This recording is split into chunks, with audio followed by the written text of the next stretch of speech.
اعوذ باللہ من الشیطان الرجیم بسم اللہ الرحمن الرحیم قل آپ فرما دیں بفضل اللہ بی ساتھ فضل اللہ اللہ کے فضل سے وبرحمتہ اور اس کی رحمت کے قل بفضل اللہ وبرحمتہ فرما دیجئے یہ سب کچھ اللہ کے فضل اور اس کی رحمت کے باعث ہے جو بعثت محمدی صلی اللہ علیہ وآلہ وسلم کے ذریعے تم پر ہوا ہے فَبِذَالِكَ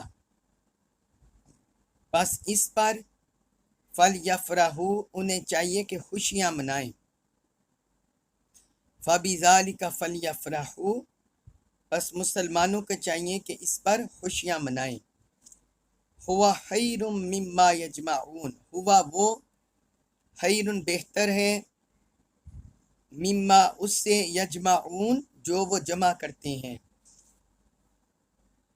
ہوا خیر مما یجمعون یہ اس سارے مال و دولت سے کہیں بہتر ہے جسے وہ جمع کرتے ہیں۔ اس آیت مبارکہ میں اللہ رب العزت نے اپنے فضل اور اپنی رحمت کا ذکر کیا ہے، اور یہ فضل اور رحمت ملنے پر اللہ تعالی نے خوشی منانے کا حکم دیا ہے۔ جس طرح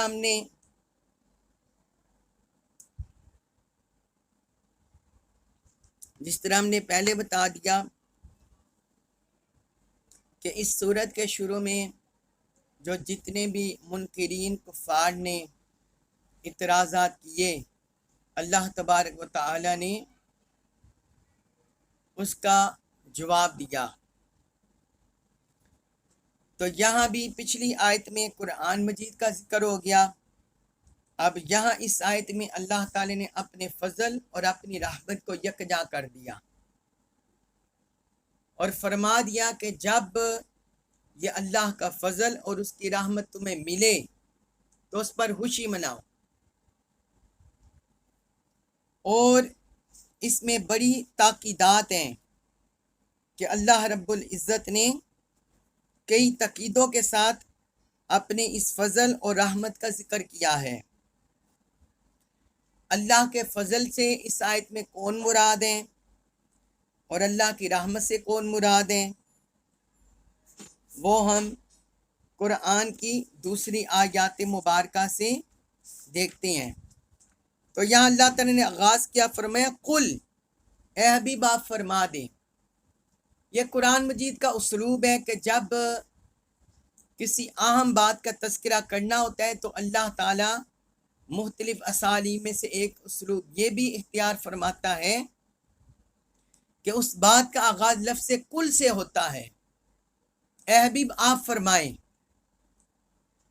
جس طرح اللہ تعالی نے سورہ اخلاص، اس میں سارا توحید کا بیان ہے، قل هو اللہ احد اللہ الصمد لم یلد ولم یولد ولم یکن لہ کفوا احد۔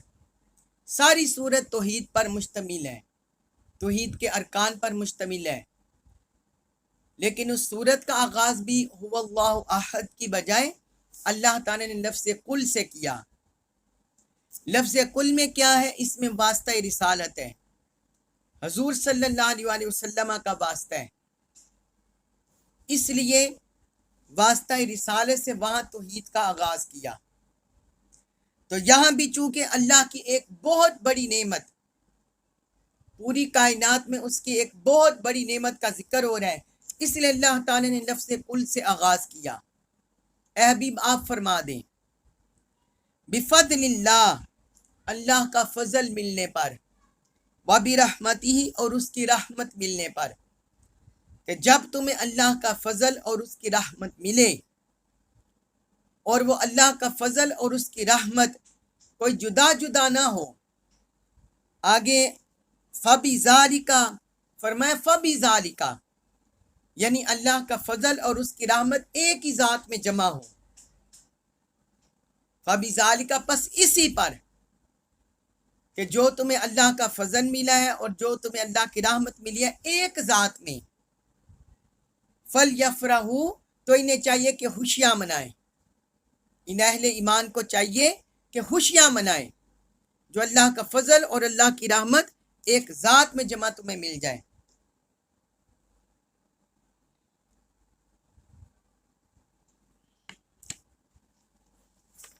قرآن مجید میں سب سے اوپر جو تفسیر ہوتی ہے وہ ہوتی ہے تفسیر القرآن بالقرآن، قرآن مجید کی قرآن سے تفسیر۔ تو وہ ہم دیکھ لیتے ہیں کہ قرآن میں اللہ تعالی نے اپنا فضل اور اپنی رحمت کس ذات پر مجتمع کیا ہے،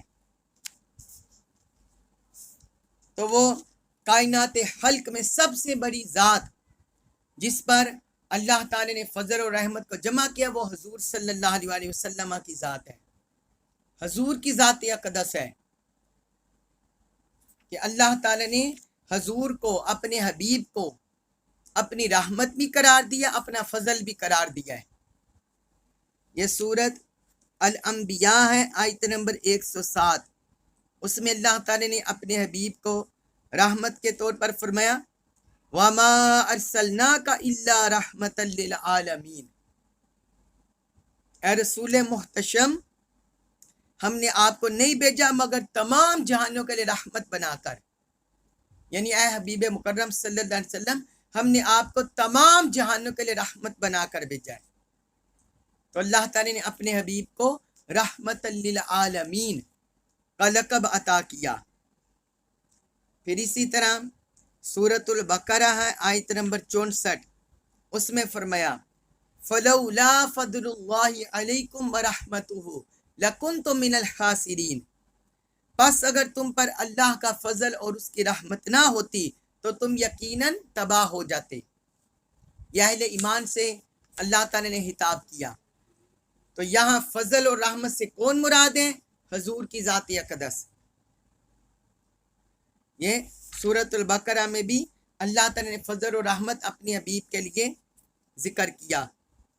اسی طرح سورۃ النساء آیت نمبر 83، اس میں اللہ تعالی نے فرمایا وَلَوْلَا فَضْلُ اللَّهِ عَلَيْكُمْ وَرَحْمَتُهُ، اور اے مسلمانوں اگر تم پر اللہ کا فضل اور اس کی رحمت نہ ہوتی، وَلَوْلَا فَضْلُ اللَّهِ عَلَيْكُمْ وَرَحْمَتُهُ، اگر تم پر اللہ کا فضل اور اس کی رحمت نہ ہوتی لَاتَّبَعْتُمُ الشَّيْطَانَ، تم شیطان کے پیچھے چلنے لگتے، اِلَّا قَلِيلًا، سوائے تھوڑوں کے، یعنی تھوڑے بہت کو چھوڑ کر باقی تم شیطان کی پیروی کرنے لگتے۔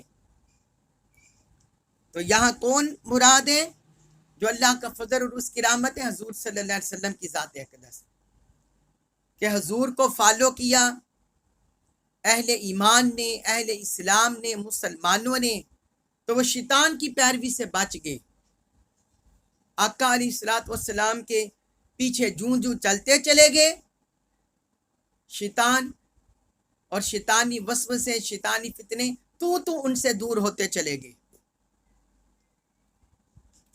اس طرح پھر اللہ تعالی نے سورۃ جمعہ آیت نمبر 2، اس میں اللہ تعالی نے ذکر کیا هو الذی بعث فی الامیین رسولا منہم، وہی خدا ہے، وہی اللہ ہے جس نے ان پر لوگوں میں انہی میں سے ایک رسول کو بھیجا، باعظمت رسول صلی اللہ علیہ وسلم کو بھیجا، یتلو علیہم آیاتہ، وہ ان پر اس کی آیتیں پڑھ کر سناتے ہیں، ویزکیہم، اور ان کے ظاہر و باطن کو پاک کرتے ہیں، ویعلمہم الکتاب والحکمہ، اور انہیں کتاب و حکمت کی تعلیم دیتے ہیں، وَإِن كَانُوا مِن قَبْلُ لَفِي ضَلَالٍ مُبِينٍ، اس سے پہلے یہ لوگ کھلی گمراہی میں تھے۔ یہ اللہ تعالی نے اپنے رسول صلی اللہ علیہ وسلم کی خوبیوں کا ذکر کر دیا کہ ان پروں میں اللہ تعالی نے باعظمت رسول بھیجا ہے، وہ ان میں اللہ کی آیتیں بھی تلاوت کرتے ہیں، انہیں کتاب اور حکمت کی بھی تعلیم دیتے ہیں، ان کے ظاہر و باطن کو بھی پاک صاف کرتے ہیں۔ فرمایا اس سے پہلے وہ کھلی گمراہی میں تھے۔ پھر آگے فرمایا اسی صورت میں آیت نمبر 3 اور 4 میں فرمایا وآخرین منہم لما یلحق بہم، اور ان میں سے دوسرے لوگوں میں بھی اس رسول صلی اللہ علیہ وسلم کو تزکیہ و تعلیم کے لیے بھیجا ہے جو ابھی ان لوگوں سے نہیں ملے۔ یعنی اللہ تعالیٰ نے فرمایا کہ یہ میرے رسول کی بعثت صرف اسی زمانے تک نہیں ہوئی، جو بعد میں آنے والے ہیں جو ابھی ان سے نہیں ملے، میرا رسول ان کے لیے بھی آیا ہے، ان کے لیے بھی ان کا بھی تزکیہ کرنے، انہیں بھی تعلیم کتاب و حکمت دینے کے لیے تشریف لایا ہے۔ آگے فرمایا وَهُوَ الْعَزِيزُ الْحَكِيمُ، اور وہ بڑا غالب بڑی حکمت والا ہے اللہ۔ آگے پھر اللہ تعالیٰ نے ذکر کیا آیت نمبر 4 میں ذَلِكَ فَضْلُ اللَّهِ يُؤْتِيهِ مَن يَشَاءُ، یہ اللہ کا فضل ہے جسے چاہے عطا فرما دے۔ تو اللہ کا فضل کس شکل میں ہوا؟ حضور کی بعثت کی شکل میں، آقا علیہ الصلوۃ والسلام کے وجود مسعود کی شکل میں۔ تو اللہ تعالی نے اسی ذات اقدس کو، ذات مصطفیٰ صلی اللہ علیہ وسلم کو فرمایا ذالک فضل اللہ یؤتیہ من یشاء، کہ یہ اللہ کا فضل ہے، وہ جسے چاہے عطا فرما دے۔ واللہ ذو الفضل العظیم، اور اللہ بڑے فضل والا ہے، اللہ بڑے فضل والا ہے۔ تو یہ قرآن کی ساری آیات سے پتہ چلا، قرآن کی ساری آیات سے پتہ چلا کہ اس آیت مبارکہ میں جو اللہ تعالی نے خوشخبری سنائی ہے، حکم دیا ہے کہ جب تمہیں اللہ کا فضل ملے، اللہ کی رحمت ملے، خوشی بنایا کرو۔ تو پوری کائنات میں حضور کی بعثت سے بڑھ کر کوئی خوشی نہیں، پوری کائنات میں حضور کی ولادت سے بڑھ کر کوئی خوشی نہیں۔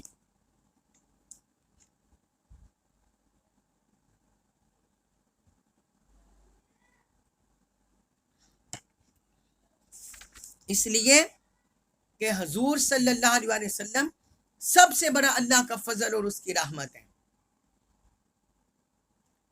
اب یہاں بعض مفسرین نے یہ بھی کہا ہے کہ اس سے مراد اسلام ہے، اس سے مراد دین اسلام ہے، اس سے مراد قرآن ہے۔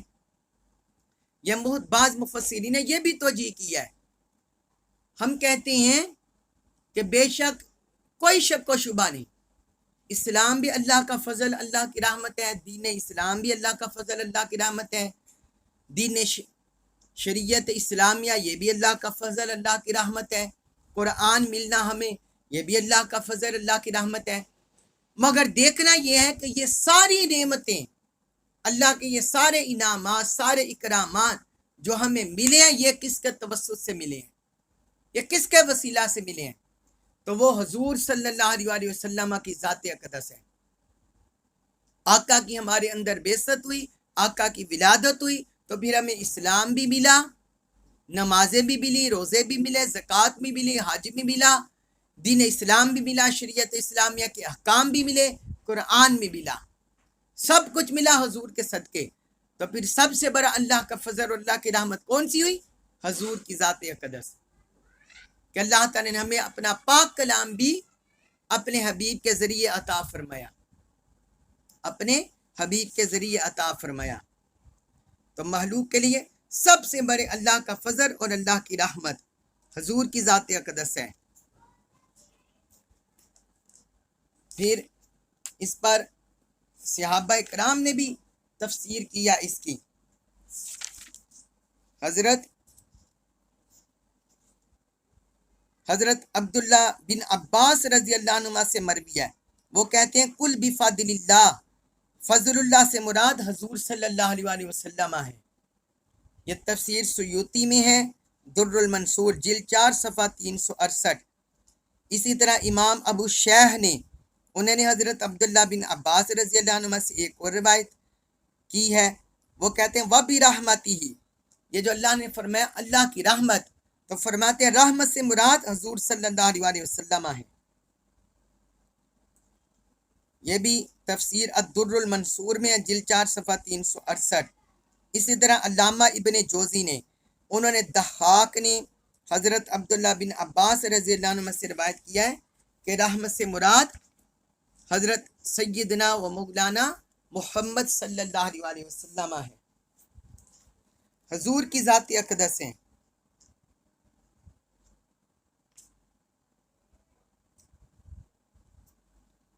اس طرح بہت سی تفاسیر سے بھی یہی نقطہ اخذ ہوتا ہے۔ تو اس سے ہمیں یہ پتہ چل گیا کہ اللہ تبارک و تعالی نے، آپ دیکھیں قرآن میں اللہ تعالی نے اور مقام پر فرمایا ان اللہ لا یحب الفریحین، بے شک اللہ اترانے والوں کو پسند نہیں کرتا۔ اللہ تعالی نے منع فرما دے، اترانے والوں کو پسند نہیں کرتا۔ لیکن یہاں جو فل یفرحو، جو فریحین کا مادہ ہے، فل یفرحو میں بھی وہی مادہ ہے۔ وہاں فرمایا فرحت کرنے والوں کو، اترانے والوں کو اللہ پسند نہیں کرتا، لیکن یہاں فرمایا فل یفرحو کہ تم خوشی منایا کرو، تم خوشی منایا کرو۔ یعنی اللہ تعالی نے اپنا قاعدہ اور قانون بدل دیا اپنے حبیب کی آمد، اپنے حبیب کی بعثت کی خوشی میں، اور مخلوق کو حکم دے دیا کہ تم خوشی منایا کرو، خوشی فرحت کا اظہار کیا کرو۔ بخاری شریف میں حدیث ہے، وہ جو ابو لہب ساری زندگی حضور صلی اللہ علیہ وسلم کا دشمن رہا، لیکن اس کے نامہ اعمال میں ایک عمل تھا کہ جب حضور کی ولادت ہوئی تو چونکہ یہ حضور کا متریہ چچا تھا ابو لہب، تو اس کی لونڈی سویبہ نے آ کر اسے خوشخبری سنائی کہ ابو لہب تمہیں مبارک ہو کہ تمہارے بھائی عبداللہ کے ہاں بیٹا ہوا ہے۔ تو ابو لہب بہت خوش ہوا، اس نے ان 2 انگلیوں سے اشارہ کیا، شہادت کی انگلی اور 7 والی، اور کہا سویبہ تم آزاد ہو۔ جب حضور کی بعثت ہو گئی، یہ حضور کا دشمن رہا، اپنی چدراہٹ کو نہ اس نے چھوڑا، آقا علیہ الصلوۃ والسلام کے ساتھ عداوت رکھی۔ سورۃ اللہب جو نازل ہوئی ہے اس کی مذمت میں اور اس کی بیوی کی مذمت میں نازل ہوئی ہے۔ جب یہ مر گیا تو کسی شخص نے اسے حام میں دیکھا، روایات میں آتے ہیں حضرت عباس رضی اللہ عنہ نے دیکھا حضور کے چچا نے، تو اس سے پوچھا ابو لہب تمہارا کیا حال ہے؟ وہ کہتا ہے بڑے برے حال میں ہوں، لیکن کہتا ہے جب پیر کا دن آتا ہے تو مجھے ان 2 انگلیوں سے پانی پلایا جاتا ہے۔ وہ کس وجہ سے؟ وہ کہتا ہے کہ میں نے اپنی ڈونڈی سویبہ کو آزاد کیا تھا محمد صلی اللہ علیہ وسلم کی ولادت کی خوشی میں، حضور کا رسول سمجھ کر نہیں، کیونکہ اس وقت تو حضور کی ولادت ہوئی تھی، 40 سال کی عمر مبارک میں آپ کی بعثت ہوئی، تو اس نے صرف اپنے بھتیجا سمجھ کر حضور کی ولادت کی خوشی میں اپنی لونڈی کو آزاد کیا، مگر اللہ تبارک و تعالی نے اس کا یہ عمل بھی مردود نہیں کیا۔ جب وہ مر گیا تو آخرت میں برزخ میں اس کو اس عمل کا بھی ثواب ملتا گیا۔ کہتا ہے کہ جب پیر کا دن آتا ہے مجھے ان 2 انگلیوں سے پانی پلایا جاتا ہے اور میرے عذاب میں کمی ہوتی ہے۔ یہ سب صرف کس وجہ سے؟ حضور کی ولادت کی خوشی منانے کی وجہ سے۔ اس پر پھر ائمہ کرام نے لکھا، انہوں نے اس کی شرح لکھی، وضاحت کی۔ وہ کہتے ہیں کہ جب ایک منکر جو حضور کا منکر رہا، باغی رہا، کافر رہا، جب اس کو حضور کی ولادت کی خوشی میں ایسا اجر ملتا ہے اور اس کا یہ عمل ضائع نہیں جاتا اور وہ اس کا اجر پاتا ہے برزخی زندگی میں، آخرت میں، تو پھر جو مومن حضور کا کلمہ پڑھتا ہے، حضور سے محبت کرتا ہے، حضور کی اطاعت کرتا ہے، حضور کی اتباع کرتا ہے، جب وہ خوشی میں آقا علیہ الصلوۃ والسلام کا میلاد منائے گا تو پھر اس کا عالم کیا ہوگا؟ پھر اس کو جو اجر و ثواب اللہ پاک کی طرف سے ملے گا وہ کس قدر اجر و ثواب ملے گا، یہ پھر ائمہ نے درج کیا۔ تو اللہ رب العزت نے فرمایا کہ جب تمہیں یہ اللہ کا فضل و رحمت ملے تو تم خوشی منایا کرو۔ آگے فرمایا ہوا خیر مما یجمعون، یہ اس سے بہتر ہے جو یہ جمع کرتے ہیں، یعنی جو کچھ بھی اہل ایمان جمع کریں گے اس سے بہتر ہے، چاہے مال کی شکل میں یا اعمال کی شکل میں۔